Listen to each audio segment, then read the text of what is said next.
உங்களுக்கும் அடிக்கடி cold cough வருதா? எவ்வளோ தான் மெடிசின் சாப்பிட்டாலும் சரியே ஆக மாட்டேங்குது. அதுக்கு தான் நான் ஸ்விட்ச் ஆனேன் பி பியூரோட ஆர்கானிக் ஹனிக்கு. Raw real and ready. No added chemicals, no added flavours. இது யூனிஃப்ளோராங்கிற மெத்தடில் பீஸ் தான் க்ரியேட் பண்ணுறாங்க. யூனிஃப்ளோரா மெத்தட்னா பீஸ் டிரெக்டாக ஒன்லி ஒன் ஃப்ளவரோ இல்லை ஒன் பிளான்ட்டில் இருக்கிற நெக்டரை மட்டும்தான் கலெக்ட் பண்ணும். So no sugar, no essence, just pure raw honey. இதுக்கு நிறைய பெனிஃபிட்ஸ் இருக்குது. கோல்ட் காஃபை ஹீல் பண்ணும், இம்யூனிட்டியை பூஸ்ட் பண்ணும் அண்ட் ஸ்ட்ரெஸ்ஸை ரிலீவ் பண்ணும். ஸோ இப்போவே உங்கள் மெடிசன்ஸ்லாம் தூக்கி போட்டுட்டு பிபிஆரோட துளசி ஆர்கானிக் ஹனிக்கு ஸ்விட்ச் ஆகுங்க.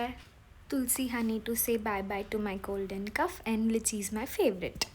அவங்கக்கிட்ட இன்னும் 7 டிஃப்ரெண்ட் ஃப்ளேவர்ஸ் இருக்குது. And check out their page right now.